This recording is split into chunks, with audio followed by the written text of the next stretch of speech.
지난주에 이어 이번 주 세리식과 성찬식의 즈음에서 요한복음 3장 16절 말씀을 전하고 있습니다.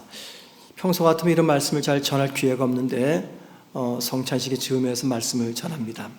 지난주에 요한복음 3장 16절 말씀을 통해서 우리의 정체성이 무엇인가를 확인할 수 있다라고 말씀을 드렸습니다. 우리는 어떤 사람입니까? 하나님께서 우리를 죄로부터 구하기 위해서 죄의 형벌인 이 죽음을 당신의 아들 예수에게까지 쏟아 부으실 정도로, 그래서 그 아들을 죽이실 정도로 저와 여러분은 끔찍한 죄인이라는 사실입니다. 이것이 요한복음 3장 16절이 우리를 소개하는 이야기입니다. 자, 요한복음 3장 16절은요, 우리가 죄인인 것과 죄인인 우리에게 무엇이 절대적으로 필요한가를 알려주는 말씀입니다. 요한복음 3장 16절은 요한복음 3장 1절부터 진행되는 이야기이기 때문에 그 앞에 있는 이야기를 먼저 우리가 숙지를 해야지만이 3장 16절 말씀을 이해할 수가 있습니다. 3장 2절 말씀 보면은 니고데모라라는 한 이름을 가진 사람이 예수님을 밤중에 찾아옵니다. 그는 이스라엘의 최고 의결 기관이었던 산헤드린 공회의 한 회원이었습니다. 평소 산헤드린은 예수님을 향해서 부정적인 생각을 가지고 있었습니다. 그런데 그 부정적인 생각을 가지고 있었던 산헤드린 공회의 회원이었던 니고데모가 그 예수님을 찾아온 거죠. 정말 의아스러운 일입니다. 더욱이 예수님을 찾아와서 예수님에게 니고데모는 예수님의 좋은 점, 뛰어난 점을 이야기합니다. 요한복음 3장 2절 말씀 함께 보십니다. 랍비여, 우리가 당신은 하나님께로부터 오는 선생인 줄 아나이다. 하나님 함께 하시지 아니하시면 당신이 행하시는 이 표적을 아무도 알 수 없음이니이다. 산헤드린 회원인 그가 예수님을 뭐라고 말합니까? 하나님이 보내신 랍비라고 말하고, 예수님이 행하는 모든 기적들은 하나님이 예수님과 함께 계시는 결과다라고 하면서 예수님을 대단히 칭찬합니다. 이건 엄청난 칭찬입니다. 그런데 니고데모의 이 긍정적인 평가를 들으신 예수님은 뜻밖에도 동문서답격에 말씀을 하십니다. 3장 3절 말씀 보십니다. 예수께서 대답하여 이르시되 진실로 진실로 내게 이르노니 사람이 거듭나지 아니하면 하나님 나라를 볼 수 없느니라. 여기 거듭나다라는 말 헬라어로 아노센이라는 말인데요, 그 뜻은 다시 또는 위로부터 이런 뜻이 담겨있는 단어입니다. 자, 그러니까는 사람이 거듭나지 않으면 하나님 나라 볼 수 없다. 그 말은요, 사람이 위로부터 나지 않으면 하나님 나라 볼 수 없다. 또는 사람이 다시 태어나지 않으면 하나님 나라 볼 수 없다. 그 뜻입니다. 예수님은 사람이 다시 태어나는 것을 가리켜서 위로부터 나는 것이라고 말합니다. 위로부터 나는 것. 그런데 니고데모는 다시 태어나야 된다는 이 예수님의 말씀을 어떻게 이해했습니까? 엄마 뱃속에 들어갔다가 다시 태어나는 것으로 오해했습니다. 거듭남을 엄마 뱃속에서 다시 태어나는 것으로 오해했던 니고데모에게 예수님은 5절 말씀에서 거듭남이란 물과 성령으로 이루어지는 것이며 거듭나야만 하나님 나라에 들어갈 수 있다라고 말합니다.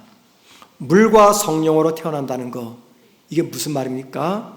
물과 성령은요, 하나님의 생기, 즉 성령을 의미하는 겁니다.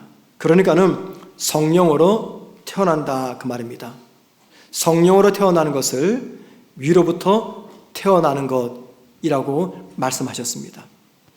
예수님이 유대교를 대표하는 디모데에게 하나님 나라에 들어가는 전제 조건으로서 성령으로 말미암은 탄생을 제시한 것은요, 실로 엄청난 놀라운 일이 아닐 수 없습니다. 왜냐하면 예수님 당시 유대인들, 특별히 종교 지도자들은요, 자기들은 모세의 율법을 열심히 연구하고 그 율법에 순종하기 때문에 자기들의 구원은 당연한 것으로 생각을 하고 있었기 때문입니다. 예수님은 니고데모에게 뭐라고 말씀하십니까? 제 아무리 종교적으로 경건한 사람이라 하더라도 구원은 종교적 열심 때문에 얻는 것이 아니라 하나님의 은혜로 얻는 것임을 천명하고 있는 것입니다. 믿지 않는 세상 사람들이 기독교에 대해서 특별히 불편하게 생각하는 이야기들이 있습니다. 그 이야기들 중에 하나가 바로 이 거듭남입니다. 왜냐하면 기독교를 제외한 타 종교에서는요, 무슨 이야기를 주로 하냐면 어떻게 하면 마음에 평안을 누릴 수가 있을까? 어떻게 하면 내 안에 가득 찬 분노를 조절할 수 있을까? 어떻게 하면 성공할 수 있을까? 어떻게 사는 것이 행복을 이루며 사는 것인가? 어떻게 하면 가정을 행복하게 세울 수 있을까? 어떻게 하면 내 안에 있는 갈등을 해소할 수 있을까? 이런 이야기들을 많이 강조합니다. 대표적으로 불교가 그렇죠. 그런데 우리 기독교는요, 마음을 불편하게 하고 내적으로 갈등을 유발시키는 그런 이야기들을 합니다. 그게 어떤 이야기입니까? 죄인, 거듭남, 이런 주제입니다. 그리고 더 나아가 아무리 탁월하고 고매한 인격을 가지고 있어도 또는 도덕적으로, 윤리적으로 흠이 없는 삶을 산다고 해도 그것 때문에 구원받고 거듭나는 것이 아님을 분명하게 선언하고 있기 때문입니다. 이런 이야기들이 믿지 않는 사람들의 마음을 불편하게 합니다. 예수님은 니고데모에게 이 거듭남에 관한 말씀을 하시면서 결론 말씀으로서 요한복음 3장 16절 말씀을 하신 겁니다. 요한복음 3장 16절은요, 죄인인 우리가 거듭나기 위해서 반드시 필요한 것은 우리의 선한 행위가 아니라 하나님의 사랑임을 강조합니다. 여러분, 이 말씀을 꼭 마음에 담으셔야 됩니다. 죄인인 우리가 거듭나기 위해서 필요한 것은 우리의 선한 행위가 아닙니다. 오직 하나님의 사랑입니다.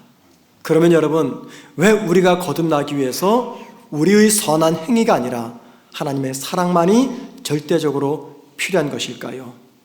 하나님은 우리들을 죄인에서 의인으로, 사탄의 자녀에서 하나님의 자녀로 변화시키기 위해서 내가 짊어져야 될 죄의 형벌을 당신의 아들에게 전가시켜 놓고 그 아들 예수 그리스도를 십자가에서 죽게 하셨기 때문입니다. 그리고 누구든지 예수가 나의 죄를 대신해서 십자가에서 죽고 3일 만에 부활한 것을 믿게 되면은 그분은 하나님의 자녀가 됩니다. 예수님의 죽음을 믿는 믿음으로 일어나는 이 변화, 예수님의 죽음으로 믿는 믿음으로 발생하는 신분의 변화, 이게 다 거듭남을 의미합니다. 그러니까는 예수님의 죽음을 믿는 믿음으로 일어나는 변화, 이게 바로 거듭남이라는 것입니다. 인간을 거듭나도록 하기 위해서 하나님이 준비하신 이 모든 일들은 하나님의 사랑 때문에 일어난 일들입니다. 그래서 우리가 거듭나는 이 일은요, 우리의 선한 행위가 아니라 하나님의 사랑으로 이루어지는 것입니다. 우리가 영원히 죽지 않고 죄인의 신분에서 의인의 신분으로 변화되고 죽어서 지옥이 아닌 천국에 가는 이 모든 일들은요, 우리가 거듭나야 누릴 수 있는 은혜의 결과들입니다. 그리고 우리가 거듭나는 방법은 단 하나, 예수 그리스도를 나의 구주로 믿는 것입니다. 여러분, 우리가 이 거듭나야 되는 이유가 뭐 때문일까요? 왜 주님은 저와 여러분에게 거듭나야 된다라고 말씀하고 있는 것입니까? 그것은요, 하나님 나라에 들어가는 유일한 조건이 거듭나야 되는 것이기 때문입니다.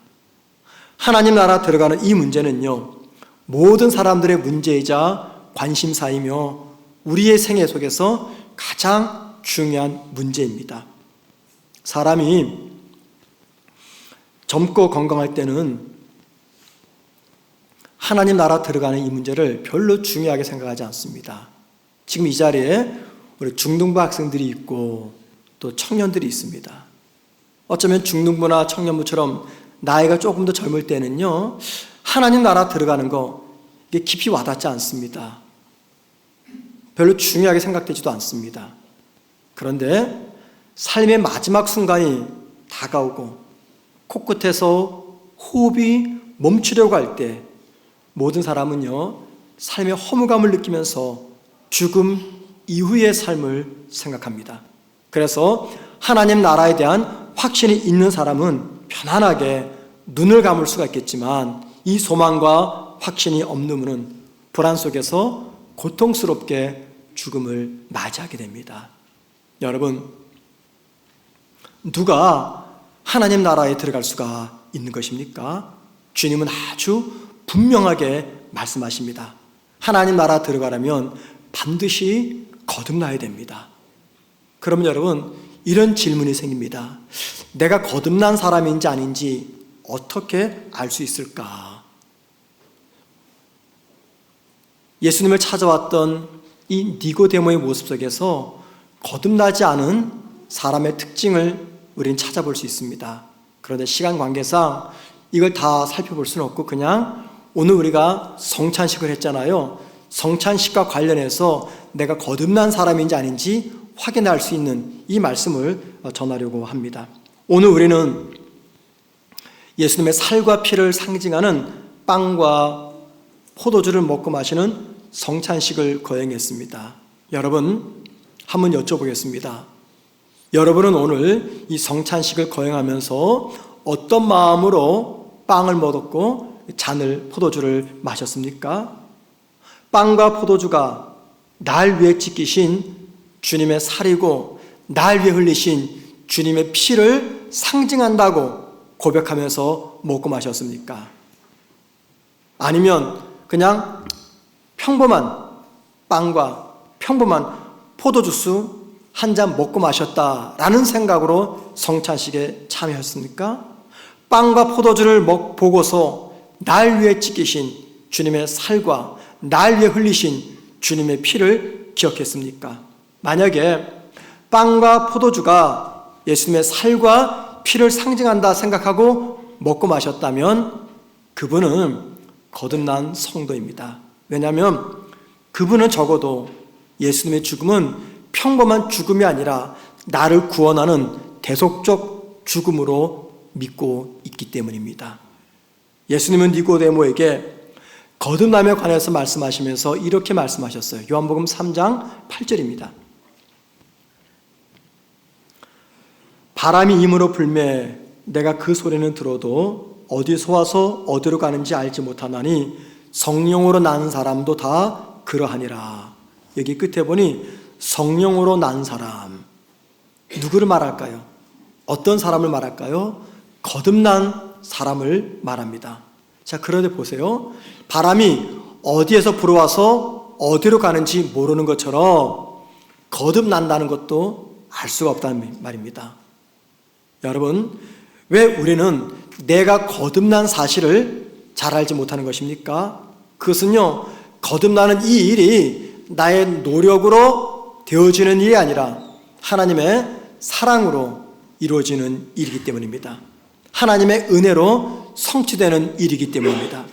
그래서 여러분, 거듭남은요, 전적으로 하나님이 하시는 일입니다. 이 말은 무슨 말이냐면 하나님이 나를 낳으셨다는 말입니다.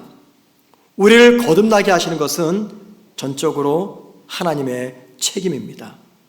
그런데 어쩌면 이 이유 때문에, 즉 나를 거듭나게 하시는 것은 전적으로 하나님의 책임이다 라는 이 이유 때문에 평생 교회 다니면서도 거듭나지 못해서 하나님 나라 들어갈 수 없을 때 하나님께 그 이유를 이렇게 따져 물을 수가 있습니다.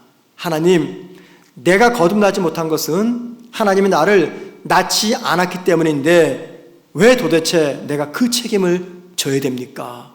분명히 내가 거듭나는 것은 전적으로 하나님의 책임인데 내가 거듭나지 못한 것을 왜 내가 그 책임을 져야 됩니까?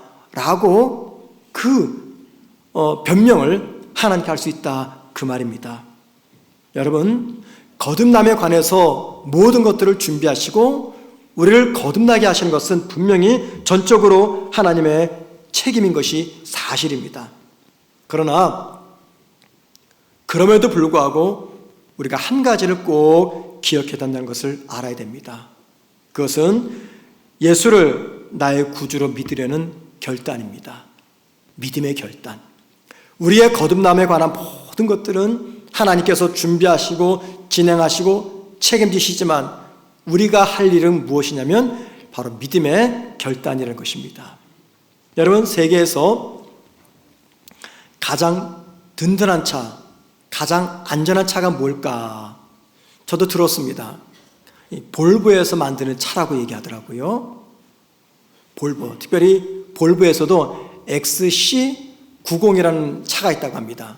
그 차가 세계에서 가장 튼튼하고 가장 안전한 차래요.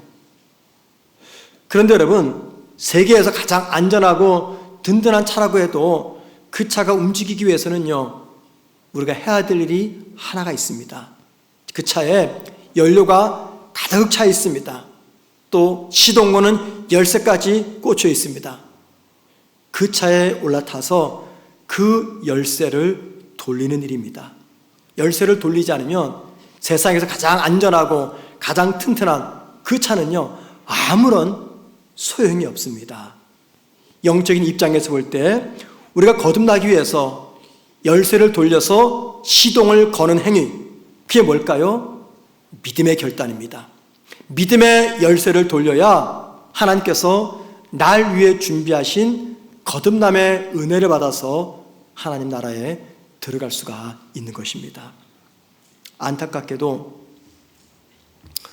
정말 안타깝게도 교회를 다닌 지 꽤 오래가 되었고 또 교회에서 중요한 직분을 받았습니다. 열심히 봉사도 하고 많은 것들을 준비합니다. 그런데 정말 안타깝게도 그럼에도 불구하고 예수를 구주로 믿지 않아서 아직도 거듭나지 못한 분들이 계시다는 겁니다. 여러분, 절대적은 아니지만 그분들 대다수는요, 이 자아가 몹시 강합니다. 제가 좋은 표현으로 자아가 강하다 그랬지, 좀 정직한 표현으로는 굉장히 교만하기 때문입니다. 저는 분명히 보았어요. 아주 오래전에 중환자실에서 곧 숨이 멈출 것을 본인도 알고 가족도 압니다. 그래서 숨이 멈추기 전 조금이라도 의식이 있을 때 가족들이 복음을 전하기 위해서 열심히 복음을 전하고 할 때 그 말을 듣지 않겠다고 고개를 설레설레 흔드는 그 모습을 제가 똑똑히 보았습니다. 왜 그런 겁니까? 조금 있으면 숨이 끊깁니다. 본인도 압니다. 그런데 끝까지 주님을 믿지 않겠다고 복음을 전하지 말라고 고집을 부립니다. 왜 그럴까요? 교만해서 그래요. 내가 평생 예수 안 믿고 살았는데 죽기 직전에 예수 믿을 수 없다라고 하는 이 교만에 가득 차 있기 때문입니다. 여러분, 이때 필요한 게 뭔지 아세요? 이때 필요한 게 겸손히 열쇠를 돌리는 시동을 거는 믿음의 행위라는 것입니다. 거듭남이 무엇인지 잘 아는 것보다 더 중요한 것이 있어요. 그것은 내가 거듭나는 것입니다. 자, 여러분에게 여쭙겠습니다. 정직하게 답을 하세요. 피하지 마시고 눈 감지 마시고. 여러분, 나는 거듭난 성도입니까? 수십 년 교회 다니고 오랜 세월 동안 이 봉사 저 봉사 많이 하고 사람들이 나를 칭찬하는데 진짜 나는 거듭난 성도가 맞습니까? 내가 거듭난 성도인지 어떻게 알 수 있을까요? 간단합니다. 오늘 여러분들이 먹고 마신 빵과 포도주를 어떻게 생각하십니까? 평범한 빵과 평범한 포도주에 불과하다라고 생각하십니까? 아니면 날 위해 찢기신 주님의 살이며 날 위해 흘리신 주님의 피라고 생각하십니까? 주님은 제자들에게 이것을 행하여 나를 기념하라 말씀하셨습니다. 왜 한 번으로 그치지 않고 이것을 향하여 나를 기념하라 말씀을 하셨을까요? 주님은 아셨습니다. 우리가 시간이 흐르면서 주님을 잊어버리고 주님께서 베푸신 구원의 감격을 잃어버릴 것을 주님은 아셨습니다. 여러분, 성도가 주님의 사랑과 구원의 감격을 잃는다는 것, 뭘 의미합니까? 세상을 이길 힘을 잃어버렸다, 그 말입니다. 주님이 베푸신 구원의 감격, 이 거듭남의 감격이 다시 내게로 돌아와야 됩니다. 그 일을 돕는 의식이 바로 성찬식입니다. 우리가 오늘 행한 이 성찬 예식이 주님을 사랑하는 분, 주님을 자랑하는 분에게는요, 그 사랑의 깊이가 더해지기를 바라며 주님이 베푸신 구원의 감격과 거듭남의 감격을 잃어버린 분에게는요, 다시금 주님의 옷자락을 만지는 기회가 되기를 주님의 이름으로 축원을 드립니다. 자, 우리 함께 말씀을 기억하면서